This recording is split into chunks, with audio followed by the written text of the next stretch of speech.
An alkyl halide is just simply an organic molecule that has one or more halogens on it, like these examples right here. Halogens on organic molecules are named as substituents. The names of the substituents are derived from the names of the halogen atoms. So fluorine we call fluoro, bromine as a substituent we call bromo, chlorine is chloro, and iodine, which I don't have on this list, that would be called iodo. Here on this worksheet, we're going to practice naming these 4 different alkyl halides. We want to begin by numbering the carbon chain the same way that we would normally number it, starting at the end that would give the halogen the smallest possible number. So this halogen is on carbon number 1, which means that we want to locate and name the halogen. On carbon number 1, we have a bromine, which we call bromo, and then we just say the name of the parent chain, which in this case, because it's 4 carbons, that's a butane. 1-bromobutane. Our next example, for this one, we want to give our substituents the smallest possible number. So whether we number from left to right or right to left, our substituents are going to be on carbon number 2 and 4. That's numbering left to right. If we number from right to left, you can see our substituents are also on carbons number 2 and 4. When we have a tie like this, we will choose the numbering system that gives the alphabetically first substituent gives that the smallest possible number. I'm sure there's a better way that I could have said that. Since bromine comes alphabetically, it comes before methyl, that means that we want to give bromine the smaller number, which would be the number 2. And again, we only do this when there is a full-blown tie with the numbering system. So this is going to be 2 bromo, and then on carbon number 4 we have the methyl for methyl. This is a 5-carbon chain, so this is a pentane. When we have a cyclic molecule that has only one substituent, like in this case, it's not necessary to say that the substituent is on carbon number 1.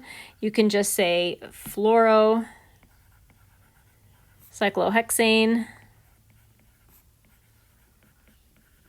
And again, that's only going to be the case when you have one substituent on a cyclic molecule. Just as a reminder, with a cyclic molecule, we get to choose which carbon is carbon number 1, and we're always going to choose the one that actually holds the substituent. So our substituent should always be on carbon number 1, therefore the 1 is implied. And then for this one, we've got a similar situation in terms of a tie for numbering. If we number this way, our substituents are on 1 and 2. If we go this way, they're also on 1 and 2. Because chlorine comes first alphabetically, methyl comes second. That means we want the chlorine to get the number 1, and then we want our methyl group on carbon number 2. 1, 2, 3, 4. Now this particular molecule has got chirality, so we're going to have to include that in the name as well. Carbon number 1, in terms of R versus S, there's a hydrogen over here. Our chlorine is the high priority substituent. The hydrogen is the low priority substituent. This would be second. This would be third. 1 to 2 to 3 is an S. I'm just going to kind of make a note of that. And then for our carbon number 2, I've got a hydrogen on there as well. That's our low priority. The methyl group is the next lowest priority. This way around the ring would be our highest priority because of the chlorine. 1 to 2 to 3, that's not an S, so that makes it an R. This is an R.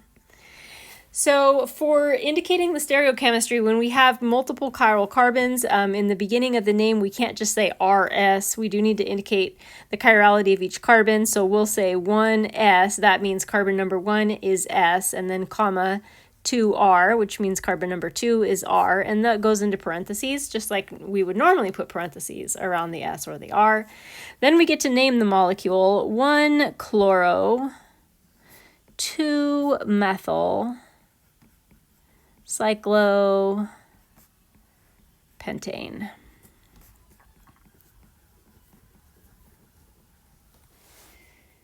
And so this second question is just asking us, just prompting us, just in case we happen to forget the stereochemistry, we've included it, and we did do that. One of the molecules in problem number 1 has a chiral carbon, but it's not showing its stereochemistry. Find that molecule. That is this molecule right here.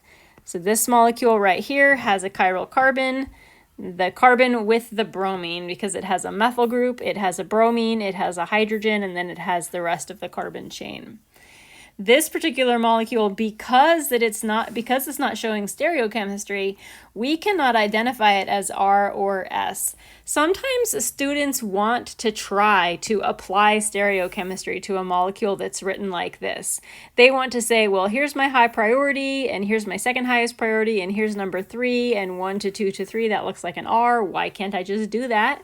The reason that you can't do that, if you don't have the wedge and dash notation showing, so if we don't have a wedge here and we don't know that our hydrogen is on a dash, perhaps the bromine is on the dash and the hydrogen is on the wedge. It's unknown to us, and therefore we don't know if we're looking at this molecule in the right direction, or if perhaps we might be looking at it upside down, in which case it would be an S. Alkyl halides are classified as primary, secondary, or tertiary based on the number of additional carbon atoms that are directly attached to the carbon that's bonded to the halogen. And so let's go ahead and just kind of classify those. I'm going to erase my numbering stuff here. So we're going to classify these as primary, secondary, tertiary. To do this, again, what we're going to do is focus on the carbon that has the halogen, and we just want to look at how many additional carbons are attached to that. This is the same method that we used for assigning primary carbocation versus secondary versus tertiary. So this is a primary alkyl halide. Here's our second example. Here's the carbon with the halogen. That carbon is bonded to 2 additional carbons, which makes this a secondary alkyl halide. Here is the halogen, the carbon holding the halogen. It is bonded to 2 carbons, so that makes it secondary. Here is the carbon holding the halogen, and it is bonded directly to 2 carbons, so that makes it also secondary. Now it's telling us to draw a constitutional isomer of the 4th molecule that is a primary alkyl halide. Constitutional isomer means that we're going to change the connectivity. We're going to remove some parts of the molecule, turn it into a primary alkyl halide. So that means what we want to do is take this chlorine off of this carbon atom, and we want to put it onto a carbon atom that would be primary. This is the only primary carbon in the molecule.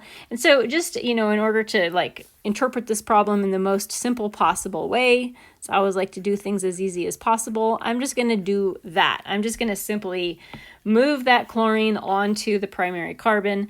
Now this guy is a primary alkyl halide because the halogen is bonded to a carbon that is only bonded to one other carbon.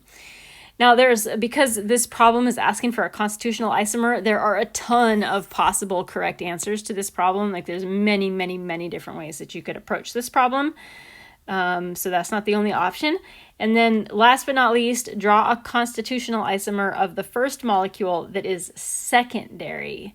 So for the 1st molecule, we want to draw something that's a secondary alkyl halide. And again, trying to keep things as simple as possible, I'm just going to simply take the halogen off of the end, and I'm going to move it onto a secondary carbon. I'll put it right there. That would be a secondary alkyl halide. And again, that's because the carbon atom that's bonded to the bromine is attached to 2 other carbons.